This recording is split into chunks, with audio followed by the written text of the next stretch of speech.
마태복음 16장 13절에서 20절까지입니다.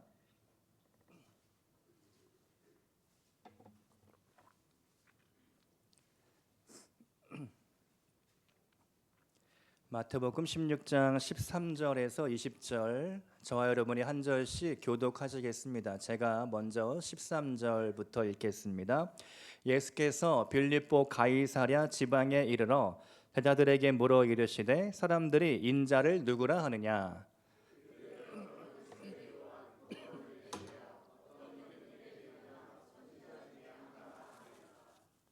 이르시되 너희는 나를 누구라 하느냐?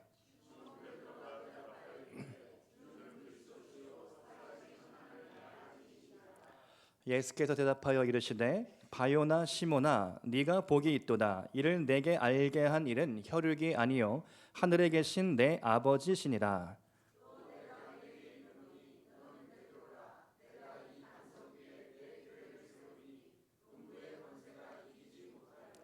내가 천국 열쇠를 내게 주리니 내가 땅에서 무엇이든지 매면 하늘에서도 매일 것이요 내가 땅에서 무엇이든지 풀면 하늘에서도 풀리리라 하시고 이에 제자들에게 경고하사 자기가 그리스도인 것을 아무에게도 이르지 말라 하시니라.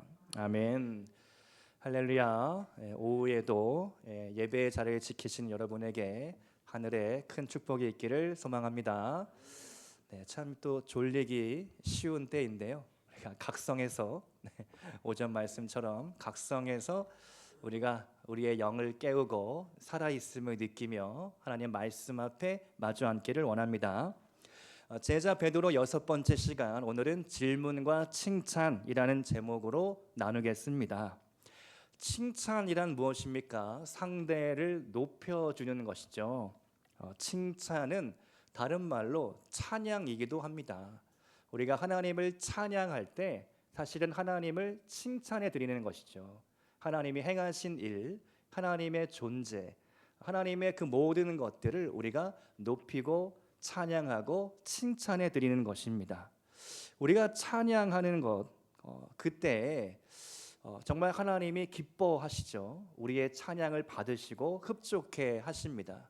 오늘날 하나님의 권위와 하나님을 인정하지 않는 시대가 되어버렸기 때문입니다. 칭찬은 고래도 춤추게 한다라고 하죠. 우리가 될 수 있으면 칭찬은 아끼지 않아야 하겠습니다. 오늘 본문 말씀을 보면 베드로가 주님의 칭찬을 듣습니다. 그 칭찬은 예수님의 질문에 대한 답변, 대답 때문이었죠. 마태복음 16장 말씀을 보면 예수님과 제자들이 질문과 대답을 이렇게 반복해서 주고받습니다. 예수님은 언제나 우리에게 질문을 통해 어떠한 진리에 이르는 길을 알려주시죠. 단번에 이것이 진리다, 이것이 해답이다 라고 말씀하시기보다 주님이 먼저 보여주시고 삶으로 이끌어 주셨습니다.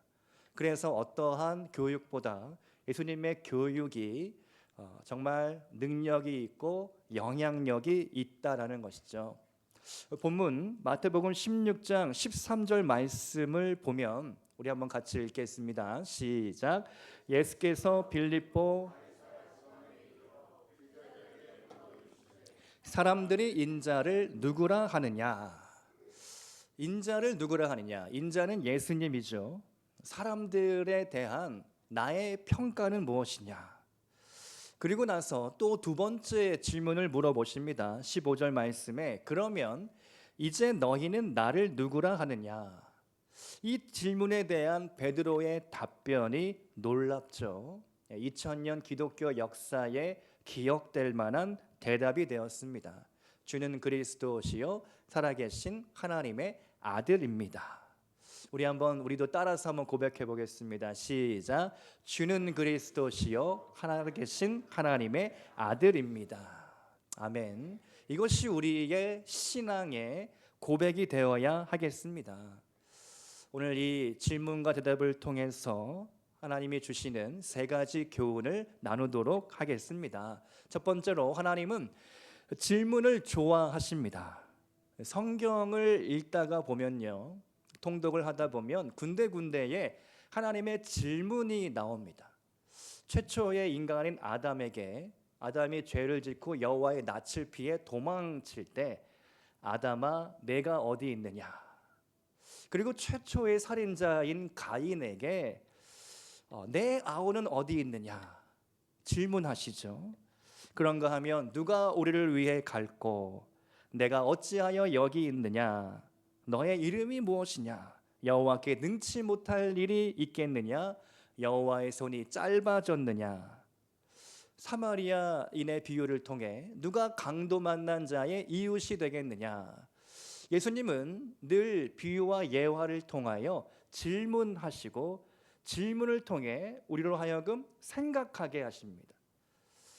생각하고 또 궁금해하게 하시고 호기심을 갖게 하고 그러면서 무엇이 진리인지를 찾아가도록 우리에게 이끄시는 것이죠.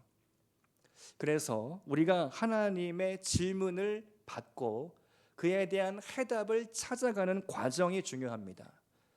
하나님은 우리를 로봇으로 대답하지 않으셨죠. 자율적인 스스로 생각하고 창조할 수 있는 그런 인간으로 지으셨습니다. 그래서 우리는 인생의 어느 순간에 궁극적인 질문을 갖게 됩니다. 오늘 다음 세대에 대한 질문을 오전에 말씀을 나눴는데요. 우리 다음 세대 자녀들이 성장기를 갖게 될 때 세상에 수많은 호기심들을 갖지만 무엇보다 중요한 질문을 꼭 만나게 됩니다. 영적인 질문, 신앙적인 질문이죠. 나는 왜 존재하는가? 나는 왜 교회를 다니는가? 예수님은 누구신가? 하나님은 정말로 계신가? 막내 아들이 자꾸 설교 시간에 많이 등장을 하게 되는데 어쩔 수 없이 막내 아들이 며칠 전에는 제가 소파에 앉아서 이제 책을 읽고 있는데 갑자기 쪼르륵 와가지고 앉더니 아빠 하나님이 살아계시지? 그러는 겁니다. 그럼 당연히 살아계시지. 아빠 성경에 일어난 사건이 진짜지? 그럼 진짜지.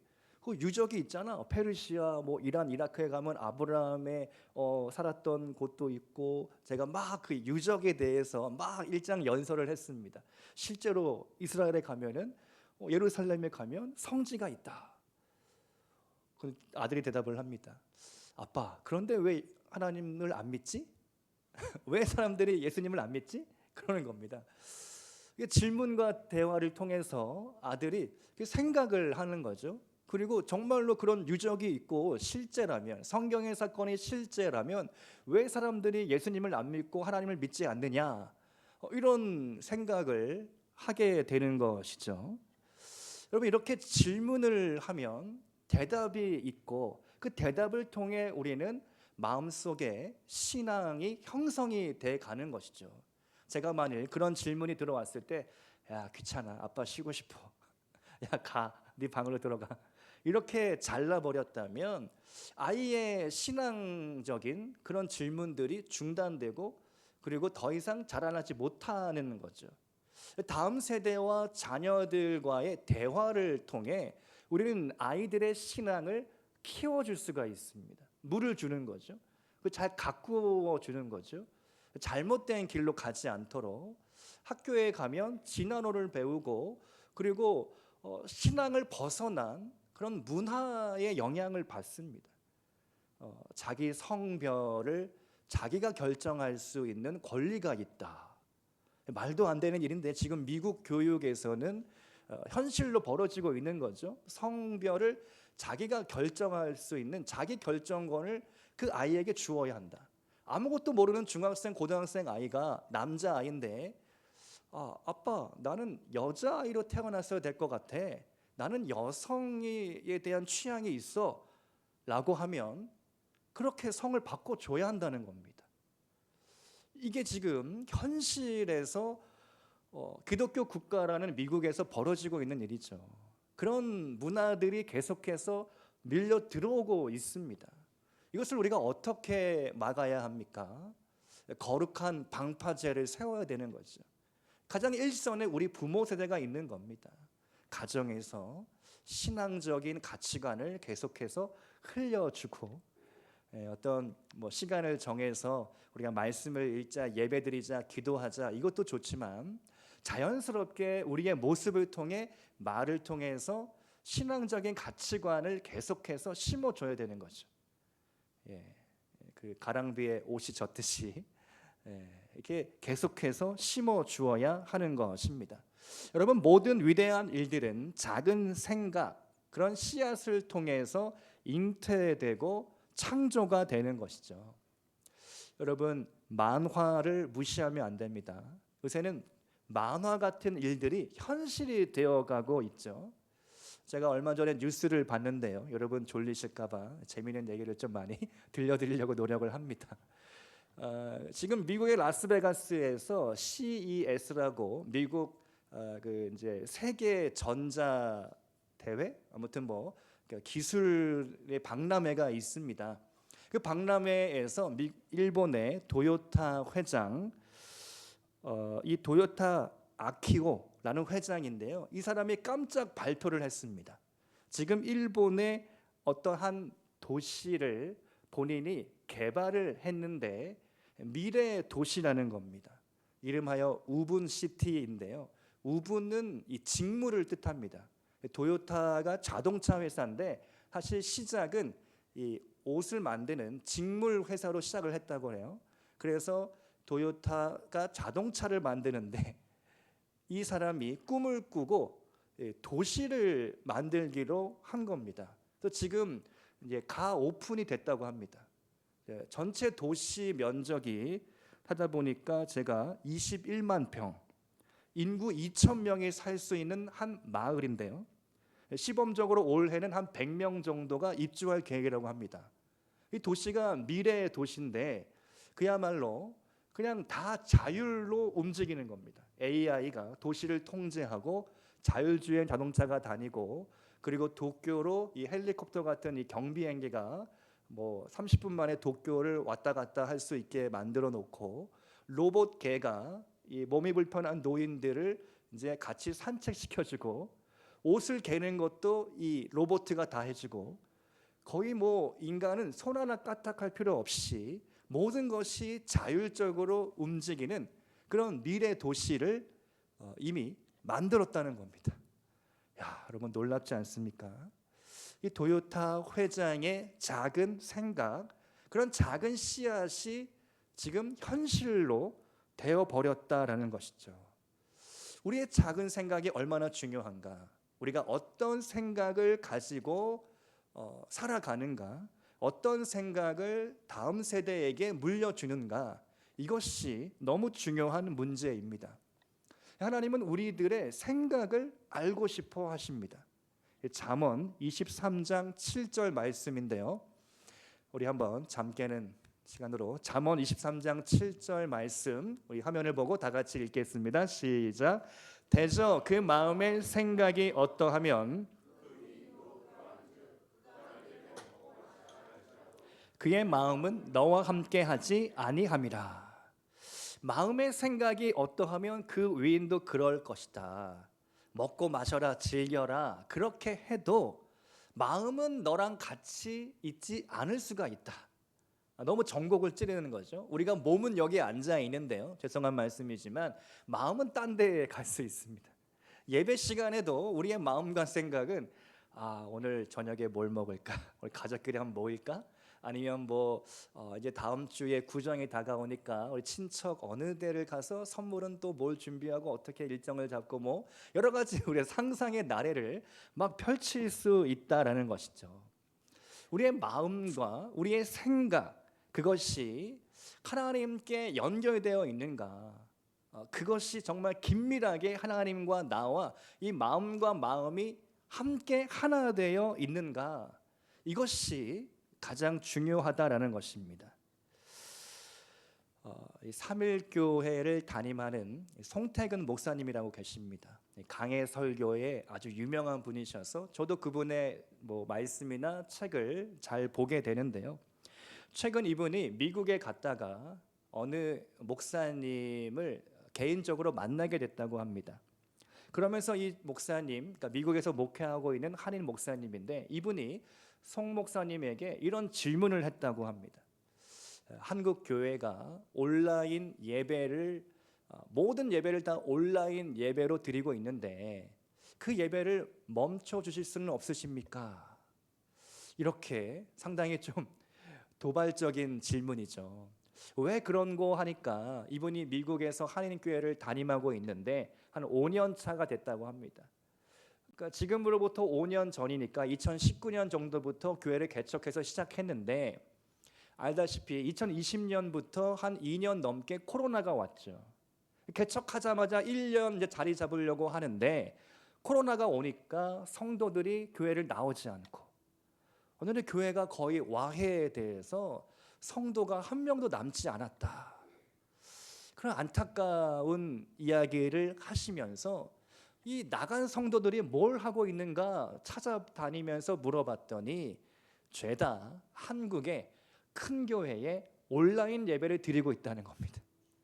그 예배를 영상으로 뭐 시차가 있는데 그 시차의 벽을 뛰어넘어서 미국에서 큰 한인 한국 교회에 온라인 예배를 드리고 헌금도 또 그 교회로 보내고 있다고 합니다. 그러니까 이게 너무 마음이 안타까운 거죠. 이분이 요청하기를 송 목사님 한국에 가시면 한국 교회가 이제는 온라인 예배를 중단해도 되지 않겠습니까? 이 작은 교회 너무 피해가 크다라는 것입니다. 여러분은 혹시 어떻게 생각하십니까? 물론 우리가 그런 예배들을 드리면서 그런 설교 말씀을 들으면서 우리 마음이 도전을 받고 새로워지고 하나님과 가까워지고 성경을 더 잘 알게 되면 유익함이 있겠지만 그 중심이 본 교회가 아니라 다른 곳을 향하게 된다면 그것은 우리 교회, 우리 전체적인 한국 교회가 건강해지지 않게 되는 것이죠. 병들어 가는 겁니다. 마치 세상의 기업이 대기업이 중소기업을 집어삼키듯이 아주 불균형된 그런 구조로 나아갈 수 있다는 것이죠. 우리가 우리의 신앙을 돌아보면서 이런 중요한 질문들을 던져보고 또 진리를 찾아가야 하겠습니다. 두 번째로 하나님을 아는 지식이 최고의 지식입니다. 우리 한번 따라해 보겠습니다. 하나님을 아는 지식이 최고의 지식입니다. 아멘. 베드로는 예수님의 질문에 대답을 하고 예수님은 그 대답에 극찬을 하셨죠. 본문 17절 말씀입니다. 우리 한번 같이 16장 17절 말씀 본문 성경 찾으셨죠? 같이 읽겠습니다. 시작. 예수께서 대답하여 이르시되 바요나 시모나 내가 복이 있도다. 이는 내게 알게 한 이는 혈육이 아니요 하늘에 계신 내 아버지시니라. 아멘. 예수님은 베드로에게 복이 있다 칭찬하시고 너가 이러한 지식을 깨닫게 된 것은 결코 혈육이 아니다. 혈육은 무엇입니까? 부모님들이죠. 조상이죠. 어떤 부모로부터 영향을 받아서 깨달음에 이른 것이 아니라 이것은 하늘 아버지 하나님 아버지께서 너에게 알려주신 지혜다. 이것이 중요합니다. 왜 그렇습니까? 예수님은 베드로 안에 거듭남, 영적인 거듭남을 보신 것이죠. 요한복음 말씀을 보면 예수님은 밤중에 몰래 찾아온 니고데모를 만나 주십니다. 그리고 니고데모에게 단번에 네가 거듭나야 하겠다. 거듭나야 하나님 나라를 볼 수 있다. 우리는 두 번 태어나야 합니다. 이미 한 번 태어났죠. 어머니 뱃속으로부터 우리가 응애 울면서 아기로 이 땅에 태어났습니다. 그런데 성경은 두 번째 태어나야 한다. 성령으로 거듭나야 한다라는 것입니다. 육으로 난 것은 육일 뿐, 영으로 난 것은 영으로, 성령으로 태어나야 우리는 이 육체적인 육의 관점에서 영의 관점으로 전환될 수 있다는 것이죠. 육에 속한 사람은 아무리 설명해도 영의 세계를 모릅니다. 왜 신앙생활을 해야 하는지, 왜 교회를 나와야 하는지, 주일은 왜 지켜야 하는지, 11조 헌금은 왜 해야 하는지, 또 그렇게 주말마다 시간을 내서 교회에 가야 하는 이유에 대해서 세상 사람들은 이해하지 못하죠. 그래서 우리 신앙의 선배들은 영안이 열려야 한다, 그런 말씀을 하셨습니다. 여러분 기억하십니까? 우리 선배 목사님들은 영안이 열려야 된다. 영안이 열려야 신앙생활을 잘할 수가 있다. 하나님을 만날 수 있다라고 설명을 합니다. 요한복음 1장 12절 13절 말씀, 우리가 어떻게 새로 태어날 수 있습니까? 같이 한번 읽겠습니다. 시작. 영접하는 자 곧 그 이름을 믿는 자들에게는 하나님의 자녀가 되는 권세를 주셨으니 이는 혈통으로나 육정으로나 사람의 뜻으로 나지 아니하고 오직 하나님께로부터 난 자들이니라. 아멘. 혈통으로 난 사람이 아니라 하나님께로부터 나야 한다. 그래야 하나님의 자녀가 될 수 있다. 베드로는 성령의 역사로 거듭났습니다. 하나님을 알았고 하나님을 아는 지식이 그 마음 가운데 들어온 것이죠. 그러므로 우리도 성령을 사모해야 하겠습니다.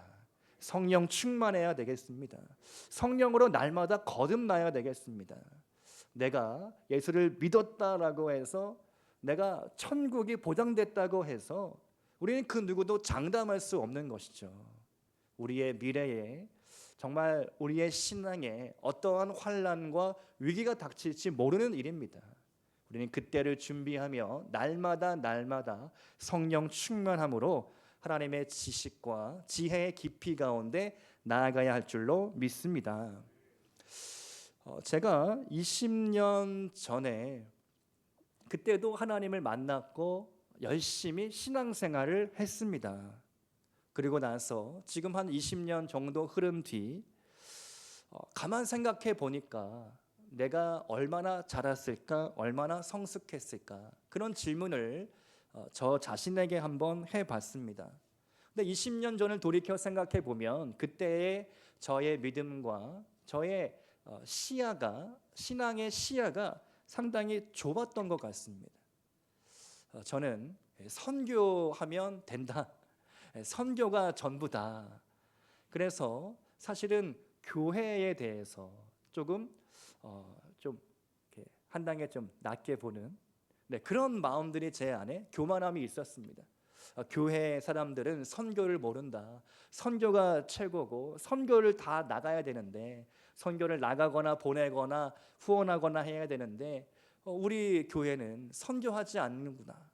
그러면서 제 마음 가운데 아주 얄팍한 지식, 그런 교육 때문에 교만한 마음이 막 들어왔던 것이죠. 그래서 20대, 30대까지도, 30대 초반까지도 저는 교회보다 선교가 제일이고 선교단체를 통해서 더 많은 선교사님을 파송해서 우리 시대에 주님이 다시 오셔야 된다, 세계 복음화를 완성해야 된다라고 그렇게 믿었습니다.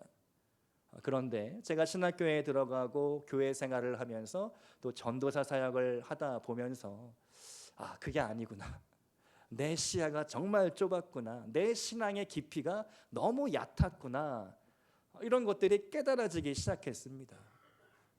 결국 교회로부터 선교가 출발하는구나. 선교는 중요한데 이 선교를 이루는 방법과 시작은 교회구나. 교회가 없다면 어떻게 선교가 가능하겠는가? 교회가 없다면 누가 선교사님을 후원하겠는가? 교회가 없다면 누가 선교사님을 위하여 기도하겠는가? 이런 깨달음이 왔던 것이죠. 그러면서 이 하나 생각이 났는데요. 여러분 혹시 경마장 가보셨습니까? 저는 아직 못 가봤는데요. 경마장 옆에 그 동물원은 갔습니다. 예. 경마장에 가면 이 경주마들이 이 머리에 뭐 하나를 딱 차고 달립니다. 그게 뭐냐면 차안대라는 건데요. 시야를 차단시키는 안대입니다. 차안대인데요. 여러분 말의 시야가 350도라고 합니다. 놀랍죠? 우리 사람의 시야가 몇 도가 될까요? 약 한 최대로 잡아봤자 180도? 여기부터 여기 제가 이렇게 눈동자를 굴리면 여기부터 여기까지 좀 보이거든요. 어렴풋이 좀 문이 어렴풋이 보이고. 그러니까 인간은 뒤를 보려면 고개를 이렇게 돌려야 됩니다. 그렇죠? 뒤에 눈이 달려 있지 않습니다. 우리 어머님들은 뒤에도 눈이 달려 있으신데요. 우리 남자들은 뒤에 눈이 없습니다. 그래서 인간은 고개를 돌려야 뒤를 돌아볼 수 있는데 말은요 350도까지 본다는 겁니다. 옆을 보고 뒤까지 다 보는 거예요. 이 경주마가 자기의 레인을 따라서 열심히 치고 달려 나가야 되는데 이 차 한 대를 씌우지 않으면 옆을 보는 겁니다. 또 뒤를 보는 겁니다. 그러면서 이 말이 두려운 마음이 들고 그리고 막 추격당하는 느낌이 드니까 얘들이 공포에 시달려 가지고 공포심이 사로잡혀 가지고 제대로 경주를 하지 못한다는 겁니다. 그래서 경주마는 꼭 이 검은색으로 차 한 대를 딱 씌우고 이 뭐죠? 경주 선수가 기수가 이렇게 이라 하면서 앞으로만 달려가도록 재촉을 하는 거죠. 옆을 보지 말아라. 뒤도 보지 말아라. 앞만 보고 달려나가라. 그렇게 경주마를 준비한다라는 것입니다. 여러분 어떻습니까? 우리가 때로는 믿음 생활을 하면서 두 가지를 깨닫게 됩니다. 하나는 우리가 정말 옆을 보고 뒤를 보는 것이 아니라 앞만 보고 달려가야겠죠. 내게 주어질 부름의 그 상, 내가 하늘나라 가서 하나님 앞에 상급 받을 것을 사모함으로 달려나가야 하겠습니다. 또 동시에 우리의 시야가 넓어질 필요도 있겠죠. 차 한 대를 때로는 내려놓고 우리가 옆을 보고 뒤도 보고 내 신앙의 시야가 넓어져야 하겠습니다. 오늘 말씀 오전 말씀 가운데 세 번째 다음 세대와 커뮤니케이션 소통을 해야 하는데 우리가 너무 나 자신만 생각을 하면 다음 세대가 뭘 생각하는지 얘네들이 뭘 원하는지 꿈이 뭔지 무엇에 관심을 갖고 있는지 흥미를 어디에 느끼고 있는지 우리는 모를 수 있다는 것이죠. 우리가 될 수 있는 한 우리의 시야를 넓혀서 하나님이 맡겨주신 우리의 사명을 힘써 지켜나가야 하겠습니다. 세 번째로 하나님은 칭찬으로 사람을 세우십니다. 오늘 말씀의 주제가 칭찬이죠. 제가 칭찬을 들었습니다. 지난 금요일에 이모부가 돌아가셔서 용인에 위치한 평온의 숲 장례식장이라고 거기에 찾아갔습니다. 그래서 오랜만에 이제 그 외가 이제 식구들을 만났는데요. 이모부는 36년생으로 90살까지 사시고 소천을 하셨습니다. 다행인 것은 이제 딸 중에 신앙을 열심히 믿는 지구촌 교회 다니는 분이 계셔가지고 임종 전에 몇 개월 전에 찾아가서 복음 전하고 영접시키고 또 얼마 전에도 또 재확인을 하셔서 예수님을 마지막에는 믿고 천국 가셔서 너무 감사한 장례식이었습니다. 근데 오랜만에 이제 친척 형 누나들을 이제 만나가지고 대화를 하는데 야 기철아 너 얼굴 폈다 이렇게 칭찬을 하십니다. 더 얼굴색이 좋아졌다 그렇게 저에게 말씀을 해주셨습니다. 제가 20년 전만 하더라도 상당히 새까맣고 얼굴도 까무잡잡하고 좀 말라가지고 이제 볼도 막 홀짝 들어가고 그런 이제 아이였는데 오히려 지금 얼굴이 훨씬 좋아졌다. 제가 그래서 대답하기를 담임 목사 돼서 그래요. 평안해요. 마음이 평안합니다. 이렇게 대답을 했습니다. 여러분 칭찬이 참 중요합니다. 하나님께서 우리들에게 항상 칭찬하시죠. 그리고 우리들도 칭찬을 해야 합니다. 그런데 우리 한국 사람들이 너무나 칭찬에 인색합니다. 특별히 연예인들에게 칭찬하기보다는 악담을 막 퍼붓죠. 악플을 답니다. 그 악플 하나 때문에 연예인은 밤잠을 설치고 참 괴로움에 빠지게 되는 것이죠. 요즘은 이 시국 때문에 정치인들에 대한 공격이 너무 심한 것 같습니다. 우리 그리스도인들은 오히려 격려해주고 수고한다라고 하고, 그리고 기도하고, 정말 나라가 바로 세워질 수 있도록 정말 올바른 길로 이 나라가 갈 수 있도록 하나님의 정의와 공의가 이루어지고 모든 백성들이 평안한 마음 가운데 회복될 수 있도록 기도해야 할 줄로 믿습니다. 칭찬할 때 가장 중요한 것은요, 정확한 타이밍입니다. 오늘 잠언 25장 11절 말씀인데요, 우리 같이 한번 읽겠습니다. 시작. 경우에 합당한 말은 아로새긴 은 쟁반의 금사관이라. 정확한 타이밍에 칭찬을 해주면 서로가 행복한 것이죠. 근데 타이밍도 안 맞고 이상한 상황에서 갑자기 칭찬해 준다면 오히려 서로가 어색해질 것입니다. 특별히 칭찬할 때 그 상대방의 존재 그 자체를 칭찬해 주시기 바랍니다. 어떤 행위보다, 어떤 결과보다 당신이 이런 과정을 잘 버티고 있어서 칭찬해 드리고 싶다. 이렇게 어려운 상황 속에서도 주일날 나와서 함께 예배드리니 너무나 좋다. 이런 어떤 존재 가치에 대해서 칭찬해 주시기를 바랍니다. 오늘 말씀을 마무리하겠습니다. 베드로는 위대한 신앙 고백을 했고 그 결과 주님 앞에 두 가지 선물을 받게 되죠. 너는 베드로라, 반석이다. 너 위에 내가 교회를 세울 것인데 음부의 권세가 패하지 못하리라. 그리고 두 번째로 천국 열쇠를 내게 주리니 내가 무엇이든지 이 땅에서 매면 하늘에서도 매일 것이요 네가 이 땅에서 풀면 하늘에서도 풀리리라. 막강한 권세와 능력을 베드로에게 주셨습니다. 이것은 베드로에게만 해당되는 말씀이 아니요 오늘 우리에게도 해당되는 말씀인 줄로 믿습니다.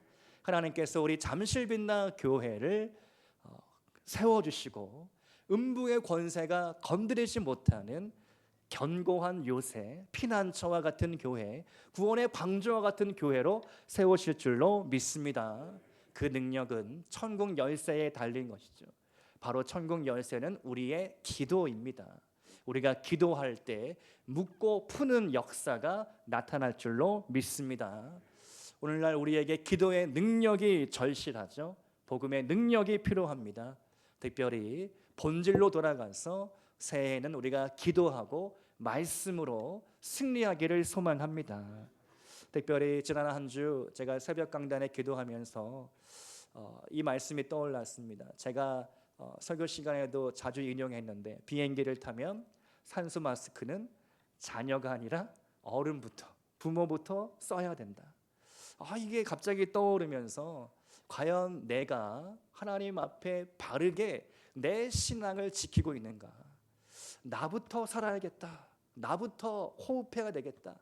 나부터 말씀 읽고 나부터 기도하고 그래서 지난 한 주간 많이 이렇게 돌아보면서 회개하고 저 자신을 많이 점검해 봤습니다. 내 기도 시간, 내 말씀 읽는 시간, 내 경건 생활을 똑바로 해야 되겠다. 기쳐라, 정신 차려. 이렇게 속으로 외치면서 돌아보는 시간들이 있었습니다. 여러분 아직 우리가 새해를 보내고 있죠. 그렇다면 우리의 경건 생활을 위하여 내 신앙을 지키기 위하여 내가 무엇을 해야 할까? 무엇을 도전해야 될까? 한 번 더 하나님 앞에 결단하는 시간이 있기를 축복드립니다. 함께 기도하겠습니다.